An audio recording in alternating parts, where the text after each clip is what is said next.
The disappearing fuel, third-person style, around 800 words, simple English.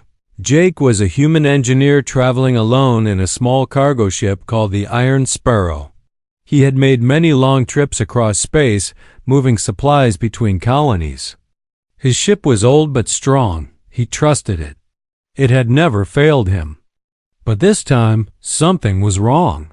He first noticed the problem when he checked the control panel. The fuel level had dropped faster than expected. He thought maybe the sensors were acting up.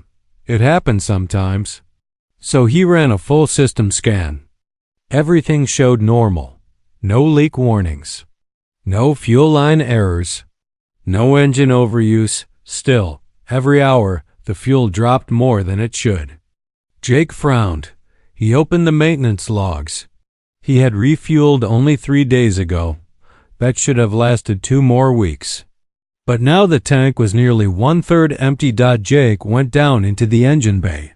He checked every fuel pipe, every valve, every connection. He used his scanner, his tools, and even his hands. Nothing. No smell of leaking fuel. No stains. No sound of dripping. Everything looked fine. But the numbers didn't lie. Fuel was disappearing. Jake scratched his head.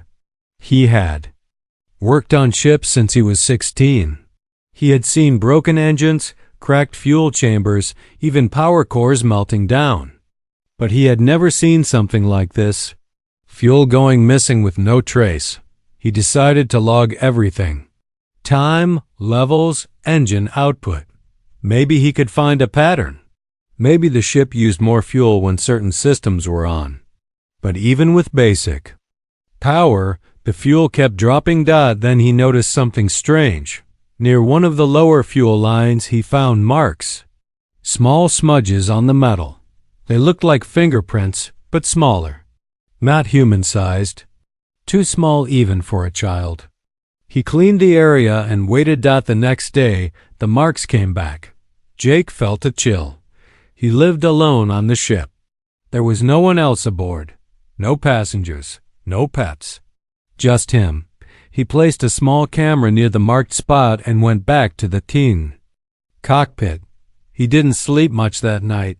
He kept watching the fuel gauge. It kept dropping. In the morning, he checked the footage. At first, there was nothing. Then, at 03:00 hours, a shadow moved across the camera. It was quick. Too quick. The screen flickered and the camera died. Jake cursed. Something or someone was down there, hiding. He armed himself with a small plasma tool and returned to the engine bay. He searched the walls, the floor panels, every small gap. Nothing. Then he heard it. Sound, quiet, wet, like someone sucking through a straw. He turned his head slowly. The sound was coming from behind a wall panel near the secondary fuel tank, a panel he hadn't opened in weeks. He walked closer. The sound stopped. Jake knelt down and placed his ear to the metal. Silence. Then he heard it again. A slurp, then a tiny cough. Like someone drinking too fast. His heart beat faster. He took a deep breath, unscrewed the bolts, and pulled the panel off. What he saw made him freeze. Curled up in a small space was a young alien girl. Her skin was light blue, her eyes large and glowing. She looked up at him with fear. Her hands were wet. The glow from the fuel chamber lit her face. She looked like a frightened animal. Jake didn't move. Neither did she. She opened her mouth, and her voice was soft and cracked. Please, don't hurt. I was only thirsty. Jake couldn't believe it. This girl had been drinking his ship's fuel? He looked at her again. She was thin. Too thin, like she hadn't eaten in days. Her lips shimmered faintly with the same light as the fuel. She must have been hiding here for days. You've been drinking the fuel? He asked slowly. She nodded. Isn't it dangerous for you? She shook her head. Sweet fire.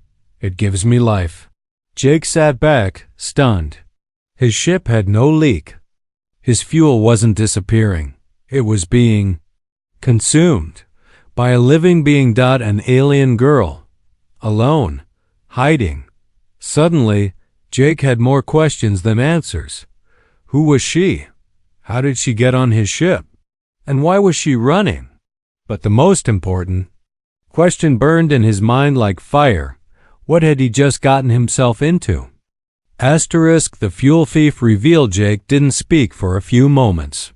His eyes stayed fixed on the small alien girl who sat trembling behind the wall panel.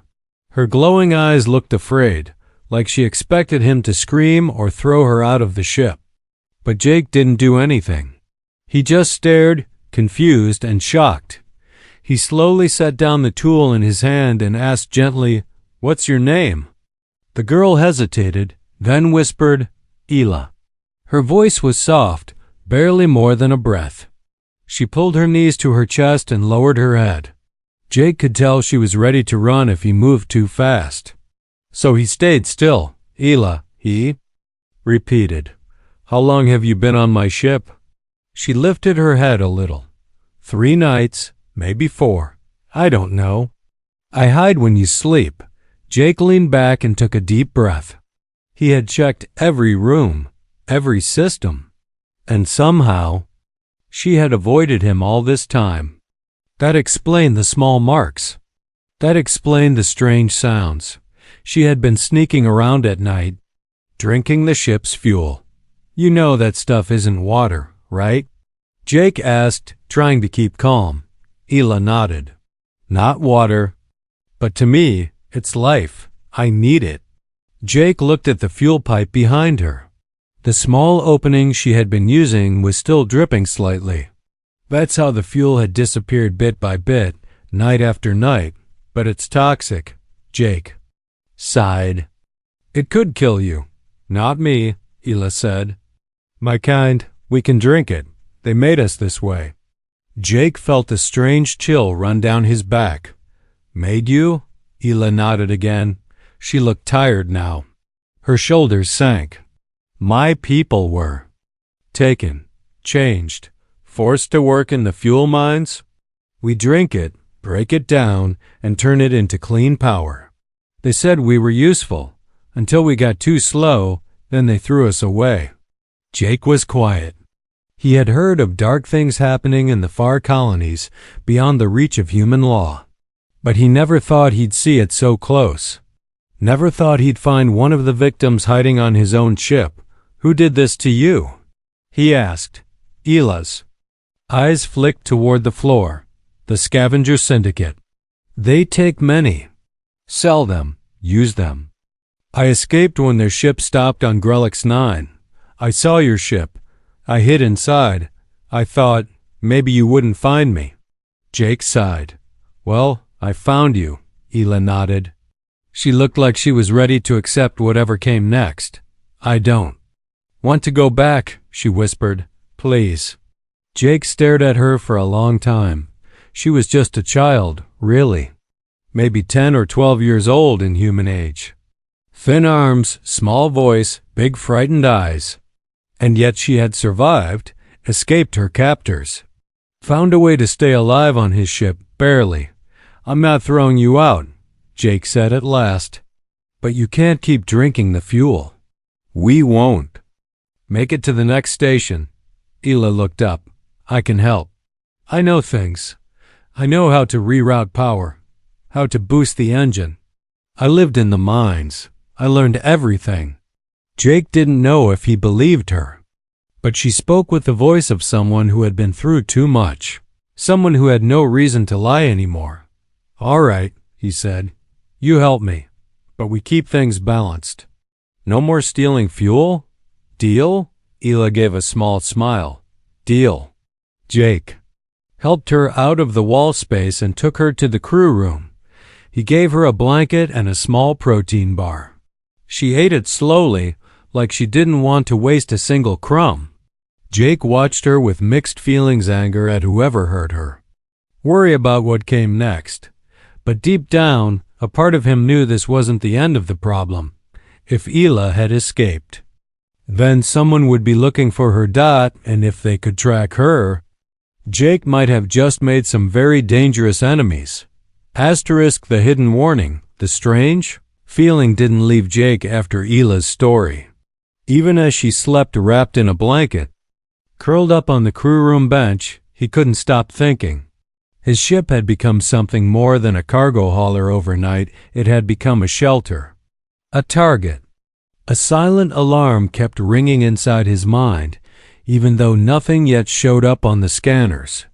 He went to the cockpit and stared at the stars outside. For the first time in years, the emptiness of space didn't feel peaceful. It felt like eyes were watching him. He checked the comm logs. No signals had been sent or received. Still, he locked down the ship's external systems. Then he did something he hadn't done in years. He activated the emergency jammer.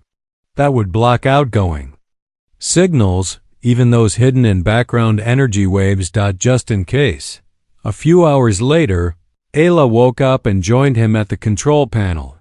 She stood quietly beside him, her eyes scanning the glowing screens like a professional. Jake was surprised. She wasn't guessing.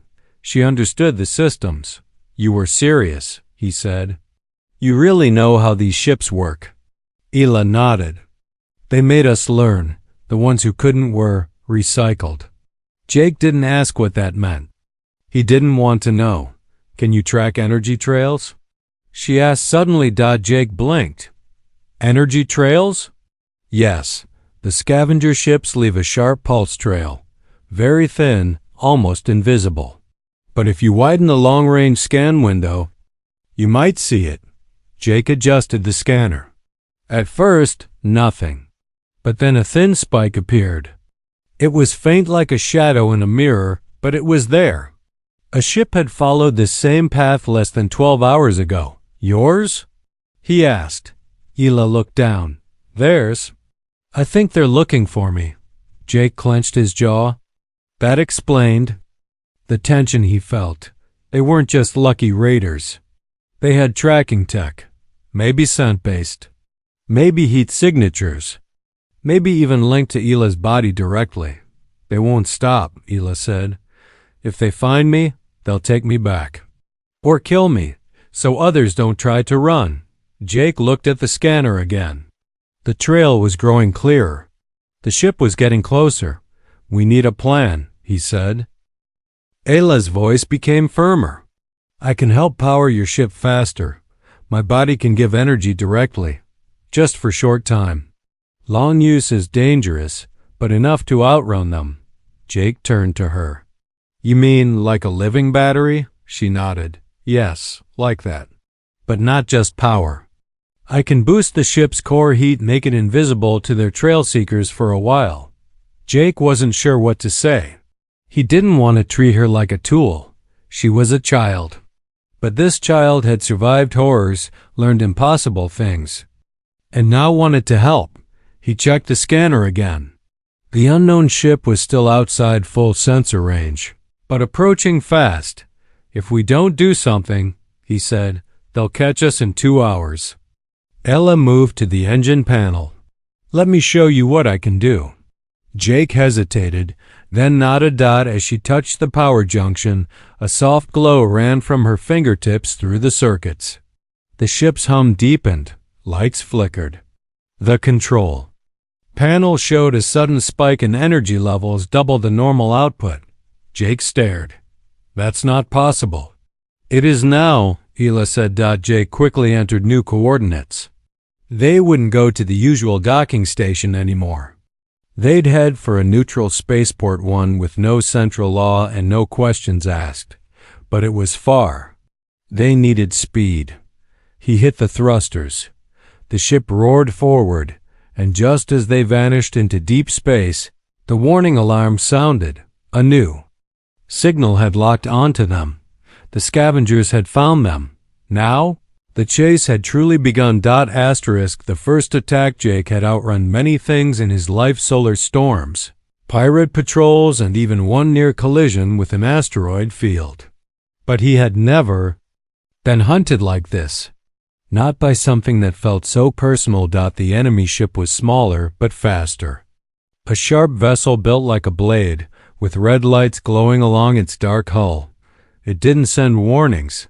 It didn't hail. It just appeared behind them, silent and steady, like a predator stalking its prey. Jake watched the sensors. The ship was closing the gap with brutal precision. Every time he adjusted speed or changed direction, the enemy matched it. Almost like it could read his moves. "They've locked on," Jake muttered, "and they're not trying to hide anymore." Ela stood beside him. Her hands were shaking, but her face stayed calm. "That's one of their hunters," she said quietly. "It carries 3. A pilot, a tracker, and a collector." Jake didn't ask what a collector did. The name said enough. He activated the ship's voice channel. "Unidentified vessel. This is a civilian transport under human charter. State your purpose." Silence. Then, after a few seconds, a cold voice replied, "You are carrying stolen property. Release the target or be disabled." Jake's hand curled into a fist. "She's not property." The voice didn't answer again. Instead, the first shot came. It wasn't a full blast, just a warning. A sharp laser pulse skimmed across the side of the Iron Sparrow, rocking the ship and lighting up every red alert on the dashboard. Jake fought to keep the ship steady. "They'll aim for the engines next," Ela said. "They always do." Jake nodded. "Then we'll make sure they miss." He rerouted power to the rear shields, then looked at Ela. "Can you still boost the engines?" Ela bit her lip. "Only a little. I gave too much before." "Just enough," Jake said. "Hold on." He fired the main thrusters and dipped the ship into a low asteroid stream nearby. The sharp rocks floated like broken bones, spinning slowly in the dark. The hunter ship followed, trying to get a clean shot, but Jake knew how to dance through rocks. He made tight turns, spun sideways, and used the debris to break the lock. 1, 2, 3 shots missed, but the fourth grazed their rear. Sparks flew. "Rear engine hit," Ela said. "We're losing speed." Jake cursed under his breath. He didn't want to fight. He didn't have weapons strong enough. But if they kept running, they'd be picked apart. Ela moved to the engine panel again. Her hands glowed softly, and the lights around the ship flickered as she poured the last of her energy into the fuel lines. "This is all I have," she whispered. Jake placed a hand on her shoulder. "It's enough." He turned the ship hard to the left, dodging another blast, and spotted something on the scanner, a small gravity rift ahead. Dangerous, unstable, and usually avoided. But maybe that was exactly what they needed. He pointed to it. "Hold tight." Ela didn't question him. The Iron Sparrow dove toward the rift. The hunter ship hesitated, just a blink of hesitation, but it was enough. Jake twisted the ship and let the rift's pull drag them in. The space around them twisted, and for a moment, everything stretched, the stars, the light, even sound. Then silence. They burst out the other side alone. The hunter ship had stopped. At the edge, Jake let out a breath he didn't know he was holding. Alarms were still flashing. Systems were struggling. But they were alive. He turned to Ela. Her eyes were closed. She had fainted from energy loss. Jake caught her gently and lowered her into the chair. They had escaped for now, but the message was clear. The scavengers were willing to chase her through space, through danger, through death itself. And next time, they might not hesitate. Fuel Girl's power. The ship was quiet now, but the silence felt heavy.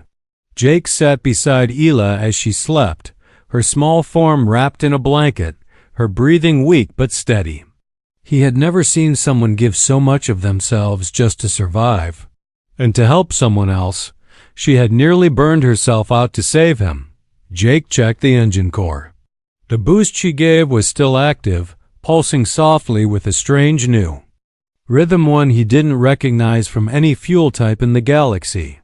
It wasn't just energy. It was alive. Somehow, Her touch had changed the way the ship worked. And it scared him a little. But more than that, it amazed him. A few hours later, Hila opened her eyes. Her voice was faint, but clear. "Did we lose?" "Them?" Jake nodded. "For now." She tried to sit up, but winced. "I need time. Can't burn again so soon." Jake helped her rest and gave her a sip of water. "What exactly did you do back there?" "That wasn't just engine power. The ship moved like it had a mind of its own." Hila looked at him tiredly. "My kind? We were changed. Not just to drink fuel, but to become it. They call us fuel-born. My body stores power. When I release it, machines run stronger. But it costs me. Each time." Jake felt his stomach twist. "So they used you like batteries?" She nodded. "And when we were empty, they replaced us." Jake stood and paced the room. He couldn't believe it. There were laws. Even out here, in deep space, there were rules. But no one seemed to care.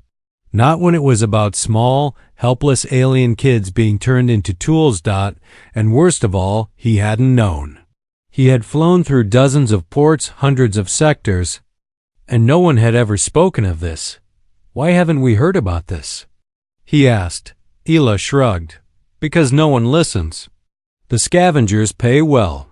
Governments look away. Only humans used to fight back, long ago. Now, they stay quiet too." Jake looked at her. "Not all of us." He sat back at the controls and pulled up a long-range comlink. It was risky, but he had to do it.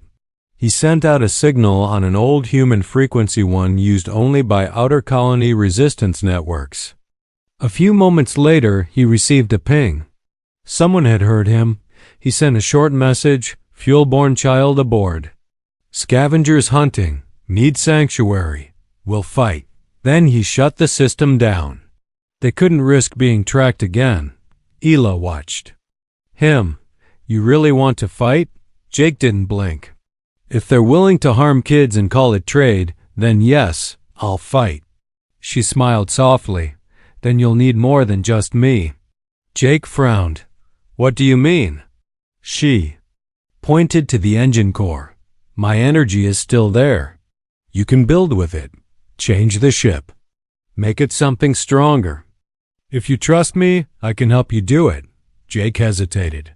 He was just a cargo pilot, a hauler, not a soldier, but now he had something worth protecting. And maybe, just maybe, he had someone beside him who was more powerful than anything he'd ever known. "All right," he said. "Let's build something they'll regret chasing." Hila's smile grew, even through her exhaustion.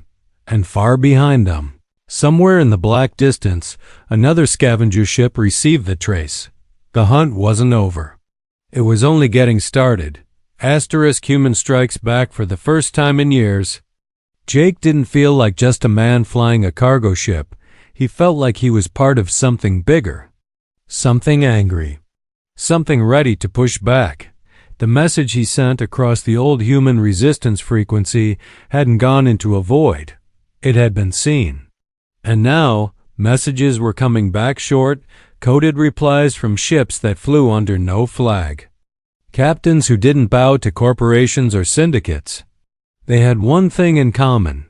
They remembered the old Earth code. "No slave shall travel under human protection without safety." Break that law, and you face all of us. Jake read the replies. In silence. Then he looked at Hila. "You're not alone anymore." The next few days were a blur. Jake worked on the ship while Hila guided him. They fused new energy lines, hidden inside the hull, powered by what she had left in the engine. She showed him how to mask heat trails, scatter signals, and boost shields without using visible power sources. This was knowledge no one should have. But Hila had been forced to learn it just to survive. Now she gave it freely. When they were ready, Jake changed course, not away from danger, but toward it. Their new destination was a gray sector called Krelith 4, a lawless fuel outpost run by the Scavenger Syndicate.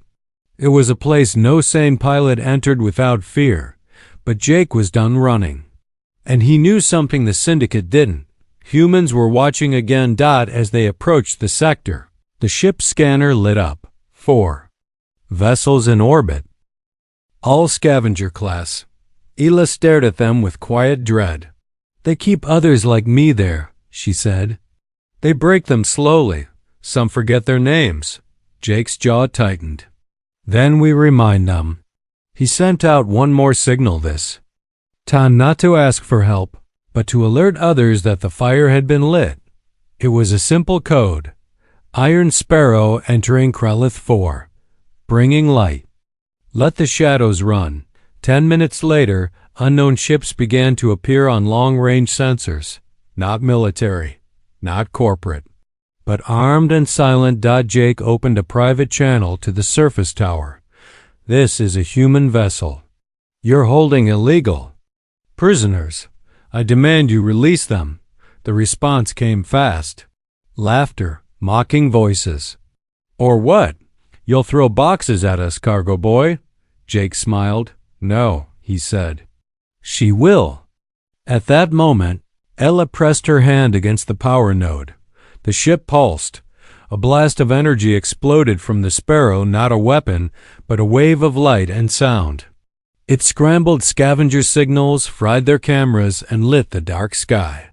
Like a flare. Every eye in orbit saw it. And then the first resistance ships arrived. They didn't fire right away.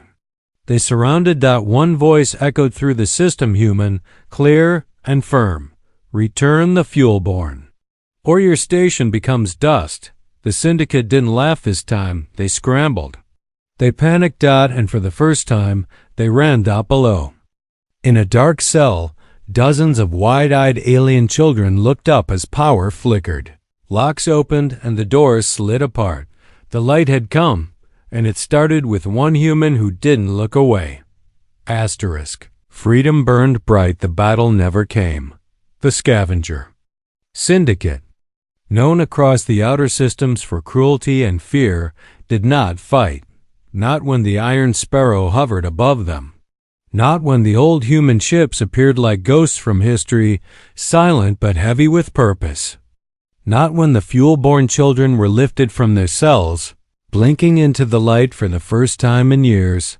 They didn't fight, because they knew they'd already lost. Jake stood beside Hila as the last of the prisoners were rescued. She watched each child step onto the free transports, their eyes filled with questions, with hope, with fear. She didn't speak, but her body shook. Not from weakness, from something deeper. For the first time, she wasn't the only one. The Freeport stations opened their arms. The resistance ships guarded the skies. Word spread fast across the hidden channels. The humans had returned, not as conquerors, but as protectors. The galaxy remembered something it had tried to forget. Earth didn't raise prey. It raised fighters. Jake was offered a reward. Big money, protection, even a clean path back to a quiet life. But he turned it all down. Instead, he asked for two things: upgrades for his ship, and guardianship of Hila. She had changed his life. Now he wanted to help change hers. The Iron Sparrow was no longer just a cargo vessel. It became part of something larger, a growing fleet of silent protectors, built from traders, miners, old war veterans, and ex-smugglers. They didn't carry flags. They didn't seek praise.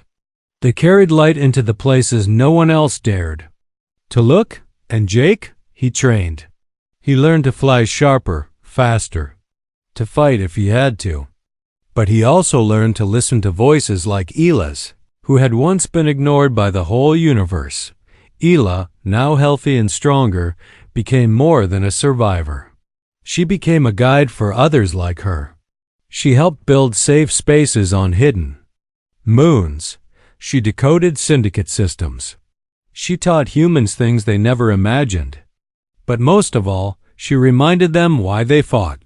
One day, as the Iron Sparrow flew through a quiet zone, Hila turned to Jake and asked, "Do you regret saving me?" Jake didn't answer right away. He looked out at the stars, the same stars. That once felt empty, but now felt full of purpose. I didn't save you, he said finally. You saved me. And with that, the sparrow moved on, leaving behind a trail of light no hunter could erase, because in the dark corners of the galaxy, where cruelty once ruled, a whisper had begun to rise. Beware the ships that carry the fuel-borne, because where they fly, freedom burns bright.